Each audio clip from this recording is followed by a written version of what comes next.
I am KP sir from English Academy. Today I am going to teach you translation. जैसा कि आप सभी क्लासों में ट्रांसलेशन वगैरह पढ़ते हैं तो देखते हैं, सबसे पहले हम बात करते हैं प्रेजेंट इंडेफिनिट टेंस की। प्रेजेंट इंडेफिनिट टेंस की पहचान क्या होती है सभी लोग जानते हैं। जैसे किसी वाक्य अंत में ता है, ती है और ते है। दोस्तों इस तरीके से हम पहचान लेती है प्रेजेंट इंडेफिनिट टेंस है। लेकिन इससे भी क्लियर नहीं होता, क्योंकि किसी ने आपसे बोला यह एक छाता है।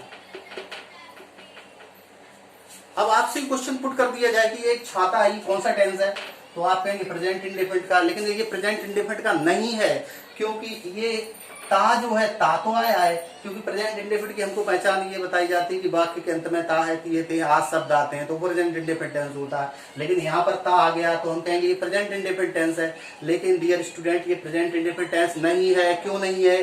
क्योंकि ये ता है, ता तो है लेकिन नाउन के साथ में है कि छाता हमारा नाउन है और कुत्ता हमारा नाउन है और तोता हमारा नाउन है। जब किसी नाउन के अंत में ता होता है तो वो प्रेजेंट इंडेफिनिट टेंस नहीं होता है। जब किसी क्रिया के अंत में ता ती ते होता है तो वो प्रेजेंट इंडेफिनिट टेंस होता है। क्रिया क्या होती है? खेलना, कूदना, दौड़ना, रोना, चिल्लाना, ये सभी हमारी क्रिया होती हैं। इसी तरीके से हम देखेंगे किसी भी ट्रांसलेशन को बनाने के लिए, किसी भी सेंटेंस को हल करने के लिए सबसे जो इम्पोर्टेंट चीज है वो क्या है? सबसे पहले हमें सब्जेक्ट का ज्ञान होना चाहिए, वर्ब का और ऑब्जेक्ट का। सब्जेक्ट, ऑब्जेक्ट और वर्ब। सब्जेक्ट मीन्स हमारा क्या होता है? कर्ता, क्रिया और कर्म।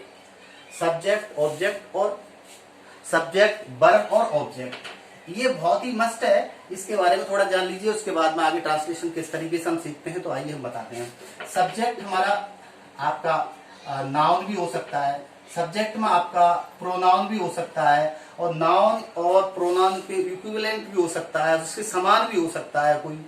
और ये जो वर्ब हो वो फाइनाइट वर्ब भी हो सकती है आपकी वर्ब के अंतर्गत, और फाइनाइट वर्ब में जो चीजें, और इसके बाद में इनफाइनाइट वर्ब भी होती है। तो दो कैटेगरी में वर्ब का डिवाइडेशन हो जाता है ट्रांसलेशन में, फाइनाइट वर्ब और इनफाइनाइट वर्ब। वैसे तो वर्ब्स का कई प्रकार होता है, ट्रांजिटिव वर्ब, इंट्रांजिटिव वर्ब, बहुत सी वर्ब्स होती हैं, हेल्पिंग वर्ब, मेन वर्ब, वो फाइनाइट वर्ब, इनफाइनाइट। ऑब्जेक्ट हमारा होता है डायरेक्ट ऑब्जेक्ट और इनडायरेक्ट ऑब्जेक्ट। ये भी दो भागों में डिवाइड होता है, डायरेक्ट ऑब्जेक्ट और इनडायरेक्ट ऑब्जेक्ट। इस तरीके से होता है। नाउन जो होता है हमारा, ये सब्जेक्ट का वर्क करता है। प्रोनाउन ये सब्जेक्ट का ही डिवाइडेशन है, इसके समान भी हो सकता है। इसके अलावा वर्ब को फाइनाइट वर्ब, इनफाइनाइट वर्ब, और जो ऑब्जेक्ट है हमारा दो कैटेगरी डिवाइड हो सकता है, डायरेक्ट ऑब्जेक्ट और इनडायरेक्ट। किंतु इसके बाद हम बात करते हैं आपके सीधे सेंटेंस की। सेंटेंस को हमें किस तरीके से सब्जेक्ट, वर्ब और ऑब्जेक्ट के आधार पर चलना होता है। जैसे अगर मान लीजिए मेरे सामने सेंटेंस होता है, राम सुबह 6 बजे स्कूल जाता है।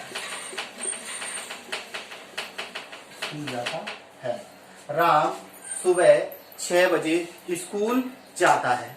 अब देखना है हमें क्या है, ये राम हमारा सब्जेक्ट है, ये हमारा सब्जेक्ट है, ये हमारी वर्ब है। ये राम जो हमारा सब्जेक्ट है, जाता वर्ब है, और ये हमारा ऑब्जेक्ट है। ठीक है, ये हमारा टाइम है। और सेंटेंस को सॉल्व करते समय सबसे पहले subject plus verb plus object, यही क्रम चलता है। अब देखिए प्रेजेंट इंडेफिनिट का सेंटेंस सोल्व करने के लिए अगर हमने ठीक तरीके से देखा कि राम सुबह 6 बजे स्कूल जाता है, सेंटेंस राम स्कूल जाता है बहुत इजी है, क्योंकि क्रिया के अंत में ता है।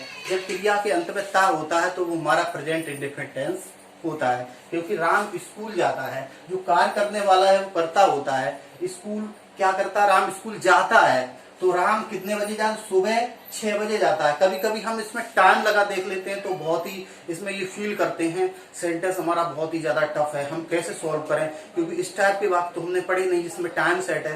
तो दोस्तों इसमें कोई टेंशन की जरूरत नहीं। देखिए सेंटेंस हमारा बहुत ईजी हो जाएगा, क्योंकि राम सुबह 6 बजे स्कूल जाता है। तो सबसे पहले हम राम स्कूल जाता है इसको सॉल्व कर लेते हैं, टाइम को हम बाद में एडजस्ट कर देंगे। तो देखिए सबसे पहले हमारा सब्जेक्ट है राम, तो राम हमारा सिंगुलर है तो हमने लिख दिया राम। उसके बाद जाता की अंग्रेजी होती है गो, राम गो।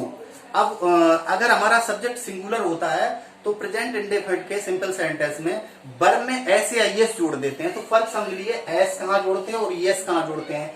अगर किसी भी वर्ड के अंत में O, X, C H, double S, S H और जेड होता है तो वहां पर हम ईएस जोड़ देते हैं, वो भी सिंगुलर सब्जेक्ट के साथ। यानी थर्ड पर्सन का जो सिंगुलर सब्जेक्ट है, जैसे ही, सी, इट, ये हमारे थर्ड पर्सन का सिंगुलर है। और थर्ड पर्सन के सिंगुलर के साथ में प्रेजेंट इंडेफिनिट में क्या करते हैं, सिंपल सेंटेंस में एस या एस जोड़ देते हैं। तो हमें फर्क ये देखना है, अगर यहाँ पर इसमें थर्ड पर्सन दे भी होता है, लेकिन दे जो हमारा प्लूरल होता है इसके साथ में जोड़ने की कोई जरूरत नहीं।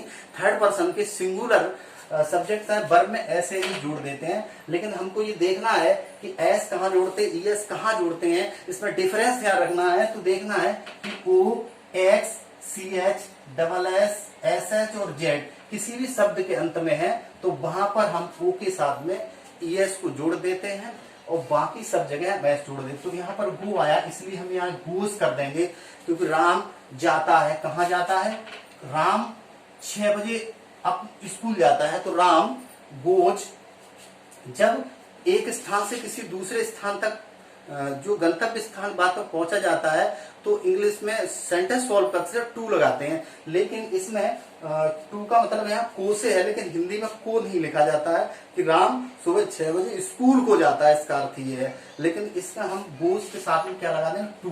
तो सेंटेंस हमारा हो गया राम गोज टू, कहाँ जाता है, स्कूल। ये हमारा ऑब्जेक्ट है तो हमने यहाँ पर लिख दिया राम गोज टू स्कूल। अब दोस्तों बात ये आती है कि प्रेजेंट परफेक्ट कंटिन्यूअस में ही टाइम दिया होता है, लेकिन इस टाइम और उस टाइम में थोड़ा डिफरेंस है। उसमें कंटिन्यूअस प्रोसेस होता है, राम 2 घंटे से पढ़ रहा है, 3 बजे से पढ़ रहा है, वो समय होता है तो सिंस 4 का प्रयोग करते हैं। लेकिन इसमें सिंस 4 का प्रयोग करने की हमें कोई जरूरत नहीं है, क्योंकि इसमें सुबह उसका डेली रूटीन में है कि सुबह 6 बजे जाता है, सुबह 6 बजे से नहीं जाता, क्योंकि उसका डेली रूटीन है। और इसलिए प्रेजेंट इंडेफिनिट में जब इसका टाइम सेट करेंगे तो इसमें न तो हम बजे की अंग्रेजी क्लॉक लगाएंगे, न सुबह की मॉर्निंग लगाएंगे। आप लोग सोच रहे होंगे कि मॉर्निंग नहीं आएगा, क्लॉक नहीं है तो सेंटेंस रॉन्ग हो जाएगा, कि नहीं। इसके लिए क्या होता है कि जब सुबह से 6 से 12 का टाइम होता है वो एएम होता है, और जो शाम का होता है 12 से 6 तक वो पीएम में लिखा जाता है। तो इसमें सुबह 6 बजे जाता है, क्लियर कर दिया।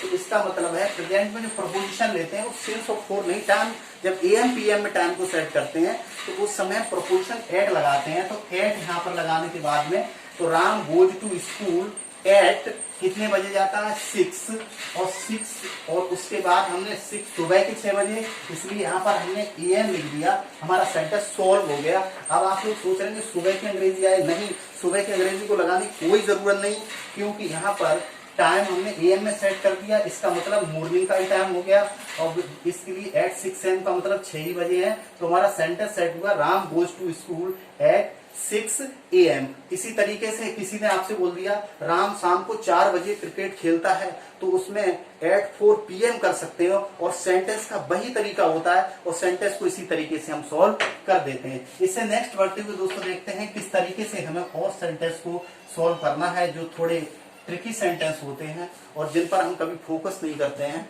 ये सोचते रहते हैं प्रेजेंट इंडेफिनिट के सिंपल सेंटेंस पढ़ते हैं। अब इसी सेंटेंस को हम इसी सेंटेंस को थोड़ा लॉन्ग करते हैं। जैसे राम सुबह 6 बजे अपने चाचा के साथ स्कूल जाता है।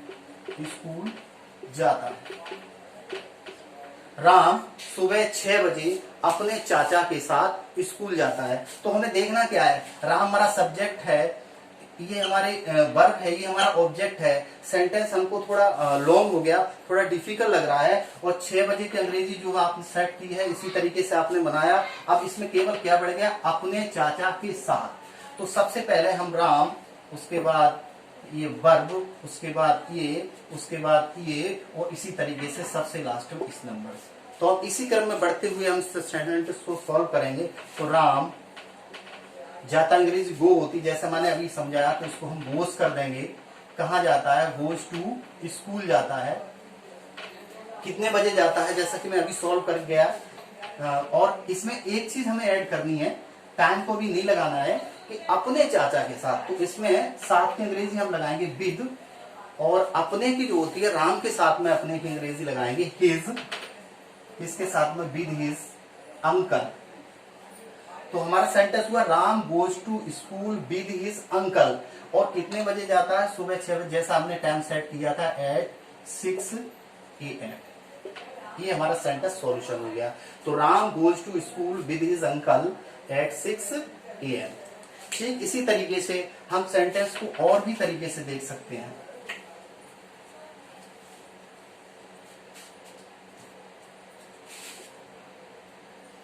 मैं सुबह 4 बजे अपने पिता के साथ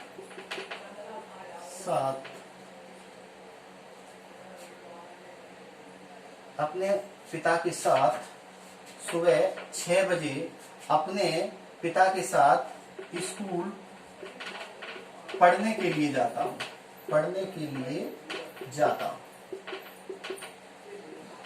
देखिए इस सेंटेंस में केवल बढ़ गया पढ़ने के लिए, जैसा कि मैंने ऊपर अभी बनाया था कि मैं सुबह 6 बजे अपने पिता के साथ स्कूल पढ़ने के लिए जाता हूं। ये हमारा सब्जेक्ट है। या ऐसे सेंटेंस देखने में बहुत लॉन्ग लग रहे हैं, बहुत इजी सॉल्व होंगे कि मैं सुबह 6 बजे अपने पिता के साथ स्कूल पढ़ने के लिए जाता हूं। तो मैं जाता हूं, कहां जाता हूं? स्कूल जाता हूं। इसको मैं सॉल्व कर लीजिए। किसके साथ जाता हूं? अपने पिता के साथ। क्या करने के लिए जा रहा हूं? पढ़ने के लिए। कितने बजे जाता हूं? सुबह 6 बजे। नंबर 1, 2, 3, 4, 5 और 6 इस क्रम में। तो सबसे पहले सेंटेंस कितना भी लॉन्ग हो, सबसे पहले हमें ये देखना है, पहले हमें सिंपल सेंटेंस को ही सॉल्व कर लेना है कि मैं स्कूल जाता हूं। तो इसमें मैं की अंग्रेजी हो गई आई, और जाता की अंग्रेजी होती है गो। चूंकि हमारा यहाँ पर सब्जेक्ट प्लूरल है, इसलिए वर्ब में हमें ऐसे आईएस जोड़ने की कोई भी जरूरत नहीं है। तो आई गो, कहा जाता हूं? To school. तो मैं स्कूल जाता हूं किसके साथ? विद आई के साथ। जो अपने के अंग्रेजी लगाते हैं वो क्या लगाते हैं? माई। With my father. क्या करने के लिए? पढ़ने के लिए। जिसकी वर्ब में नानी में लगा होता है वो इन्फिनेटिव होती है। तो इन्फिनेटिव से पहले टू लगाते हैं। अब लिए की अंग्रेजी के लिए फॉर का प्रयोग नहीं करेंगे। जब हम टू लगा देंगे तो पढ़ने के लिए की अंग्रेजी आ जाए, केवल ना होना चाहिए वर्ब में। तो कहने का मतलब वो क्या करने के लिए? टू रीड, पढ़ने के लिए जाता हूं। और कितने बजे? Eight 6 AM। सॉल्यूशन हुआ I go to school with my father to read at 6 AM। तो I go to school with my father to read at 6 AM। आप समझ लीजिए कि इसमें जो go है वो हमारी फाइनाइट वर्ब है, और to read है वो हमारी इनफाइनाइट वर्ब है। जो फाइनाइट वर्ब होती है वो अकॉर्डिंग सब्जेक्ट कर्ता के अनुसार बदल जाती है, लेकिन इनफाइनाइट वर्ब किसी भी सब्जेक्ट के अनुसार नहीं बदलती है। इसका सब्जेक्ट से कोई भी संबंध नहीं होता है, वो हमारी इनफाइनाइट वर्ब होती है। Finite verb according subject, according tense ये चेंज होती रही। चलिए आगे देखते हैं।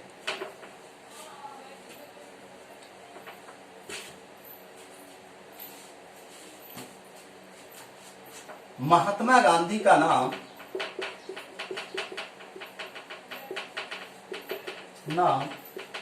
इस दुनिया में कौन नहीं जानता है? महात्मा गांधी का नाम इस दुनिया में कौन नहीं जानता है? अब देखिए ये हमारा सेंटेंस हो गया, क्वेश्चन वर्ड से बिलोंग हो गया। सपोज ये कौन जो है ये हमारा सब्जेक्ट का काम करेगा। किसी वाक्य में अगर कौन का प्रयोग, क्या, क्यों, कब, कैसे कौन का प्रयोग हो जाए तो वो हमारा सब्जेक्ट का वर्ब करता है। और ये हमेशा जो इसकी अंग्रेजी हु होती है ये हमेशा सिंगुलर ही माना जाता है। और इसके बाद जब हम इसको शुरू करेंगे तो सबसे पहले कौन से शुरू करेंगे, कौन नहीं, कौन, कौन के साथ में हमें देखना नहीं लगा है, तो कौन हमारा सिंगुलर सब्जेक्ट का वर्क करता है, तो who does not, who does not.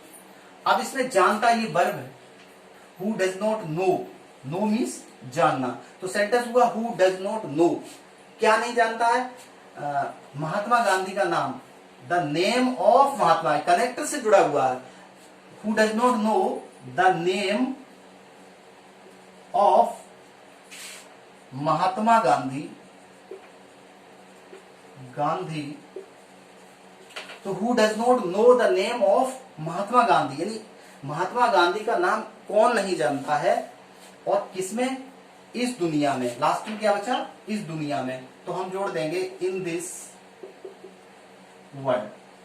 हमारा सेंटेंस सॉल्यूशन हुआ कि who does not know the name of Mahatma Gandhi in this world. देखिए एक बार फिर, attention to me all the students, सबसे पहले महात्मा गांधी का नाम इस दुनिया में कौन नहीं जानता है, ये हमारा सेंटेंस है, और इसमें कौन शब्द का प्रयोग हुआ, जब कौन, क्या, क्यों, कब, कैसे ये वाक्य के बीच में होते हैं, तो सबसे पहले इन्हीं की अंग्रेजी लगाते हैं। तो देखिए डियर स्टूडेंट, सबसे पहले हमने हु लगाया, हु के साथ में ये नेगेटिव को दर्शा रहा है, इसलिए हु के साथ हु हमारा ये सब्जेक्ट का वर्क करने लगा, और सब्जेक्ट का वर्क करने के साथ साथ ये सिंगुलर है, तो हमने यहाँ इसके अकॉर्डिंग यहाँ डज नॉट का प्रयोग किया। उसके बाद हमने तुरंत वर्ब को लिया, जानता है, तो who does not know, know means जानना, तो हु डज नॉट नो, क्या नहीं जानता, द नेम मीन्स नाम, किसका नाम, ऑफ महात्मा गांधी, किसका, महात्मा गांधी का नाम, तो सेंटेंस हुआ who does not know the name of Mahatma Gandhi और इन दिस वर्ल्ड, इस दुनिया में। इस टाइप के सेंटेंस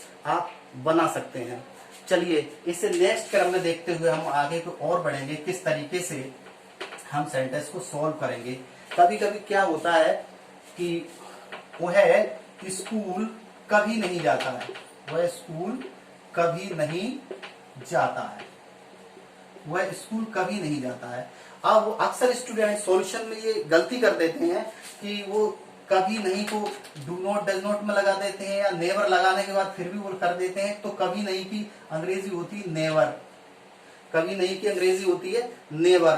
तो ये हमारा सब्जेक्ट है, ये वर्ब है, ये ऑब्जेक्ट है, इस नेवर की अंग्रेजी, और नेवर हम अकॉर्डिंग सब्जेक्ट के देखना है, इसमें डू नॉट और डज नॉट का प्रयोग नहीं होगा।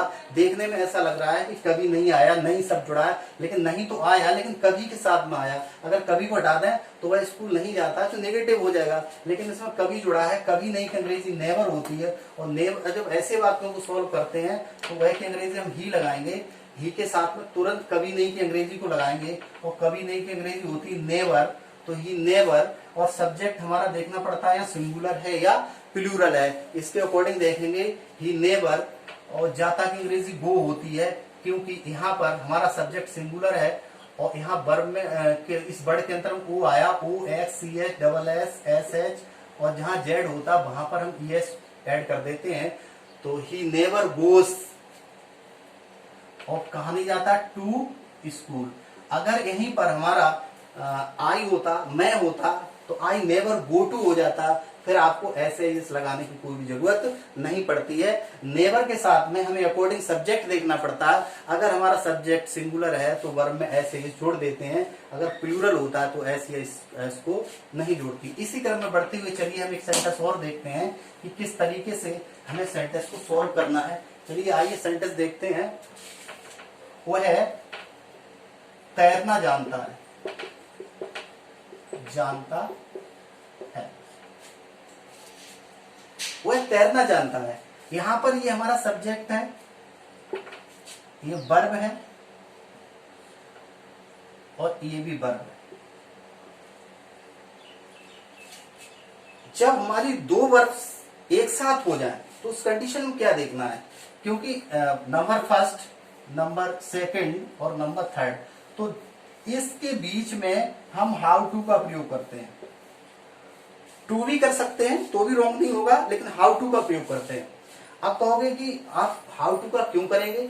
हाउ टू का अगर वह जानता है तो हमें हाउ टू को करने की कोई जरूरत नहीं, लेकिन जानता क्रिया के साथ में अगर तैरना, पढ़ना, लिखना, बोलना आता है तो ऐसे वाक्य को बनाते समय हमें हाउ टू का ही प्रयोग करना पड़ेगा, तब हमारा सेंटेंस करेक्ट होगा। तो ही जानता की अंग्रेजी होती नो, सब्जेक्ट हमारा यहाँ पर सिंगुलर है इसलिए हमने लगा दिया एस, ही नोस। इसमें कर दिया हमने हाउ टू, हाउ टू इसलिए कर दिया क्योंकि जानता के साथ में तैरना, नहाने वाले जितने भी आते जानता के साथ में, तो ऐसी वर्ब के साथ जोड़ते समय हाउ टू का प्रयोग करते हैं। तो ही नोज हाउ टू, तैरना को कहेंगे स्विम, तो he knows how to swim, वो तैरना जानता है। चलिए इसी क्रम में लेते हुए नेक्स्ट सेंटेंस देखेंगे। लोग कहते हैं प्रेजेंट इंडेफिनिट के सिंपल सेंटेंस में सहायक क्रिया का प्रयोग नहीं होता है, लेकिन आज क्लियर कर लीजिए प्रेजेंट इंडेफिनिट के सिंपल सेंटेंस में भी हेल्पिंग वर्ब का अकॉर्डिंग सब्जेक्ट के प्रयोग होता है, परंतु अगर किसी वाक्य में तो और ही दिया हो, तो और ही दिया हो, तो प्रेजेंट इंडेफिनिट के सिंपल सेंटेंस में भी आपका डू या डज का प्रयोग हो जाता है अकॉर्डिंग सब्जेक्ट से। जैसे मेरा मित्र स्कूल जाता तो है, मेरा मित्र स्कूल जाता तो है। अगर यहां से हम तो को हटा दें, मेरा मित्र स्कूल जाता है, तो हमें इसमें सहायक क्रिया लगाने की, हेल्पिंग वर्ब लगाने की कोई भी जरूरत नहीं है, क्योंकि बात हमारा सीधा सिंपल है। लेकिन यहाँ पर मेरा मित्र स्कूल जाता तो है, अगर प्रेजेंट इंडेफिनिट के सिंपल सेंटेंस में भी तो और ही का प्रयोग हो जाए तो अकॉर्डिंग सब्जेक्ट के हम सहायक क्रिया का प्रयोग कर देंगे। ये हमारा सब्जेक्ट है, ये वर्ब है, ये ऑब्जेक्ट है। चलिए देखते हैं, मेरा मित्र, इसकी इंग्लिश होती है माई फ्रेंड, और माई फ्रेंड यहाँ पर सिंगुलर है, माई फ्रेंड। और जाता की अंग्रेजी हम गो होती है, चूंकि जैसा कि मैंने बताया अभी आपको, अगर हमारा सब्जेक्ट सिंगुलर होता है तो वर्ब में ऐसे एस जोड़ देते हैं। ये देखना पड़ेगा एस कहाँ जोड़ते हैं, एस कहाँ जोड़ते हैं। S O X C S double S S H होता है तो वहां पर एस जोड़ देते हैं। तो माई फ्रेंड यहाँ पर हो गया गोज, कहाँ जाता है, इस तरीके से तो करे गोज टू स्कूल। अगर इस तरीके से कर दिया तो ये हमारा सेंटेंस रॉन्ग हो जाएगा, ये गलत हो जाएगा। क्यों हो जाएगा, लेकिन इसलिए हो जाएगा क्योंकि इसमें क्या जुड़ा है, तो जुड़ा है। तो चलिए देखते हैं माई फ्रेंड, अब यहाँ पर गोज नहीं कर सकते हैं क्योंकि हम तो इसी क्रम में बनाएंगे देखते हुए कि माई फ्रेंड गोज टू या एस को लगाएंगे, लेकिन इसमें जुड़ा हुआ तो। अब ये तो के साथ हमें क्या देखना है कि हमारा सब्जेक्ट सिंगुलर है प्लूरल। हमारा सब्जेक्ट यहाँ पर सिंगुलर है, इसमें अकॉर्डिंग सब्जेक्ट के हम सहायक क्रिया का प्रयोग करेंगे। तो वाक्य में अगर तो और ही लग जाता है तो सहायक क्रिया का प्रयोग, क्योंकि मेरा मित्र जो है स्कूल जाता तो है, तो माई फ्रेंड डज। अब आप लोग विचार कर रहे होंगे डज का प्रयोग क्यों हो गया, कि यहाँ तो गोज होना चाहिए जैसा मैंने अभी लिख के दिखाया गोज, नहीं, यहाँ पर डज का ही प्रयोग हुआ क्योंकि यहाँ पर टू का प्रयोग हो गया। तो माई फ्रेंड डज, अब हमें ऐसे इस लगाने की कोई जरूरत नहीं, तो my friend does go to school, क्योंकि जिस वाक्य में तो और ही का प्रयोग होता है तो भी सिंगुलर सब्जेक्ट के साथ में डज का प्रयोग कर देते हैं, प्लूरल सब्जेक्ट साथ डू का प्रयोग करते थे, बशर्ते अगर वाक्य में तो और ही का प्रयोग हो। बहुत बहुत ट्रिक वाले सेंटेंस हैं, आप नेक्स्ट क्लास में देखेंगे। और आप इसी तरीके से जुड़े रहिए क्लास में, और आप लाइक करिए,